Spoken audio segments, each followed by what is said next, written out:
पाषाणभेद ही महत्त्वाची औषधी वनस्पती आहे. मूत्रविकारांवर ही अत्यंत गुणकारी आहे. कंपन्यांमध्ये याची मागणी वाढत आहे. लागवडीतून शेतकऱ्यांना चांगले उत्पन्न मिळू शकते. यात कॉन्ट्रॅक्ट फार्मिंगची मोठी संधी आहे. अनेक औषध निर्मिती कंपन्या औषधी पिकांच्या खरेदीची संधी देतात, पण करारापूर्वी कंपनीची नोंदणी आणि अटींची खातरजमा करा. सूचना: तज्ज्ञांचा सल्ला नक्की घ्या. केंद्र शासनाच्या आयुष विभाग मार्फत पुरस्कृत राष्ट्रीय औषधी वनस्पती लागवड अभियानांतर्गत उपक्रमातून महाराष्ट्र व लगतच्या राज्यांमध्ये शेतकऱ्यांना वनौषधी औषधी वनस्पती लागवड, उपज, देखभाल, व्यवस्थापन यासाठी वैज्ञानिक तंत्रज्ञान व मार्गदर्शन पुरवून उपज मालासाठी योग्य बाजारपेठ उपलब्ध करून देण्यासाठी विश्वसनीयरित्या कार्यरत आहे.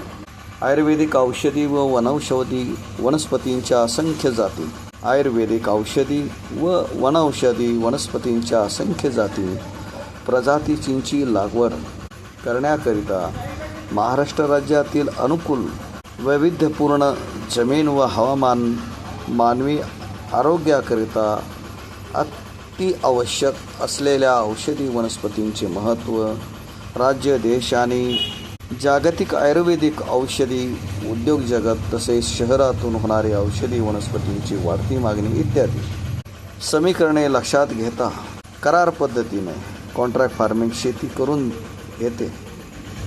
या उपक्रमात सहभागी होऊन शेतकरी प्रायोगिक तत्वावर स्वतः तसेच समूह तत्वावर लागवड करून घेत आहेत. औषधी वनस्पती लागवड ही इतर पारंपरिक शेतीप्रमाणे नसल्यामुळे योग्य पद्धतीने नियोजन करून वेळेवर काढणी केल्यास शेतकऱ्यास उत्पादनाचा योग्य बाजारभाव मिळतो आणि पारंपरिक पिकापेक्षा चांगले उत्पन्न मिळते. शेतकरी वर्गास पीक बदलाबाबत जागृती होणे आवश्यक आहे. भरपूर मागणी असलेल्या या वाजवी उत्पन्न देणाऱ्या औषधी वनस्पतींची नगदी पिके तसेच औषधी वनस्पती क्षेत्रात स्वयंरोजगार निर्मिती इत्यादी बाबींच्या अनुषंगाने राज्यात औषधी वनस्पती क्षेत्र विकासास भरपूर वाव आहे. शेती हा पारंपरिक व्यवसाय म्हणून नव्हे तर एक व्यापार उद्योग या दृष्टीने केल्यास शेती व व्यापाऱ्यांचा आर्थिक विकास शक्य आहे. मित्रांनो, प्राथमिक स्वरूपाची तुम्हाला तर माहिती मी यामध्ये दिलीच आहे. तर तुम्हाला आज एका अशा औषधी वनस्पतीची माहिती देत आहे. तिचे नाव आहे पाषाणभेद. तिचं बॉटनिकल नाव आहे कोलियस फोर्स्कोली, संस्कृत नाव आहे पत्तरचूर आणि मराठीत नाव आहे पाषाणभेद. त्याचं कुळ आहे लॅमिनेसी. याची ओळख: पाषाणभेदी दिसायला पान ओव्यासारखे असते. याला हलक्या जांभळ्या रंगाची फुले येतात. वनस्पतीच्या मुळांना औषधी कंपन्यांकडून मोठ्या प्रमाणात असलेली मागणी निरंतर वाढत आहे. प्रकार: गारमल आणि मैगुल. रासायनिक तत्वे: यांच्या मुळांमध्ये फोर्स्कोलिन नावाचे घटक असते व ते औषधी तयार करण्यास वापरले जाते. उपयोगी अंग: या वनस्पतीचे उपयोगी अंग मुळं आहेत.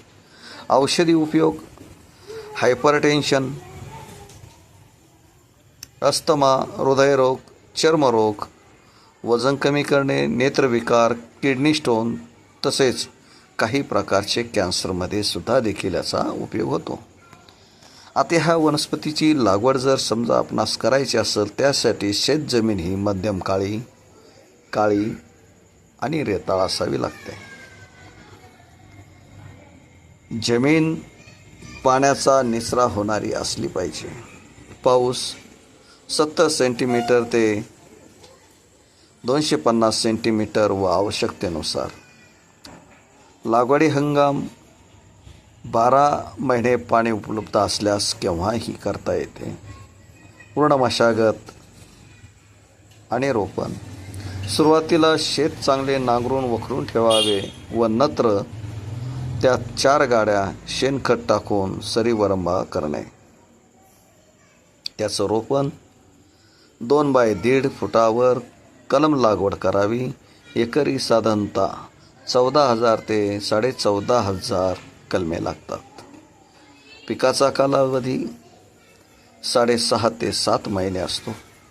यासाठी खास करून खते, शेणखत, कंपोस्ट खत आणि बायोऑर्गॅनिक खते. पाणी, जमीन ओली करून लागवड करावी.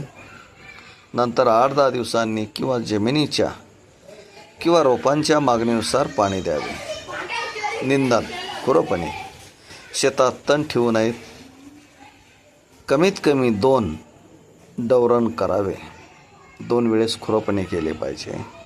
कापणी, पीक काढणीस आल्यानंतर 6 महिन्यानंतर जमीन ओली करून व नांगरणी करून काढावे. मुळे झाडापासून वेगळी करून त्यांना हाताने कापून तुकडे करून वाळवावे. तर मित्रांनो, आपणास लागवड कशी करावी या संदर्भाने माहिती दिली. इतर वायद्यातून देण्यात आली आहे, तरीसुद्धा देखील एकरी पिकाचा खर्च किती येऊ शकतो हा आपल्या मनातील सर्वांचा प्रश्न आहे. त्यासाठी रोपे बियाणे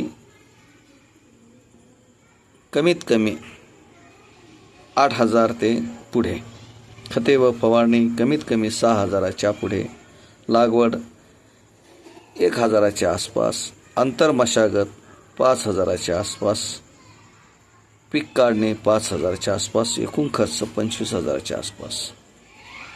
याचं एकरी उत्पादन योग्य व्यवस्थापन केल्यास ओलीमुळे 7 ते 10 टन तर वाळलेलीमुळे 7 ते 10 क्विंटल. बाजारभाव ओलीमुळे 8 ते 10 रुपये प्रति किलो, म्हणजेच 8 ते 10,000 रुपये टन. वाळलेलीमुळे 100 ते 120 रुपये प्रति किलो याप्रमाणे ती विकली जातात.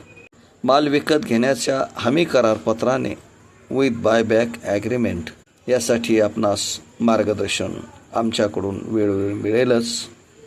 शासकीय मदत राष्ट्रीय औषधी वनस्पती मंडळाकडून 30% अनुदानास पात्र. सूचना, सदरचे हमी भाव भविष्यात राष्ट्रीय व आंतरराष्ट्रीय बाजारपेठांच्या मागणी व बाजारभाव बदलानुसार बदलू शकतात. परंतु ज्यांनी करार केला आहे त्यांच्यासाठी काही अडचण नाही. धन्यवाद. अनेक औषध निर्मिती कंपन्या औषधी पिकांच्या खरेदीची संधी देतात, पण करारापूर्वी कंपनीची नोंदणी आणि अटींची खातरजमा करा. सूचना, तज्ज्ञांचा सल्ला नक्की घ्या. पाषाणभेद ही महत्त्वाची औषधी वनस्पती आहे. मूत्रविकारांवर ही अत्यंत गुणकारी आहे. कंपन्यांमध्ये याची मागणी वाढत आहे. लागवडीतून शेतकऱ्यांना चांगले उत्पन्न मिळू शकते. यात कॉन्ट्रॅक्ट फार्मिंगची मोठी संधी आहे. अनेक औषध निर्मिती कंपन्या औषधी पिकांच्या खरेदीची संधी देतात, पण करारापूर्वी कंपनीची नोंदणी आणि अटींची खातरजमा करा. सूचना, तज्ज्ञांचा सल्ला नक्की घ्या. मित्रांनो, आमची ही माहिती आपणास कशी वाटली जरूर आम्हाला कळवा आणि कॉमेंट करायला देखील विसरू नका.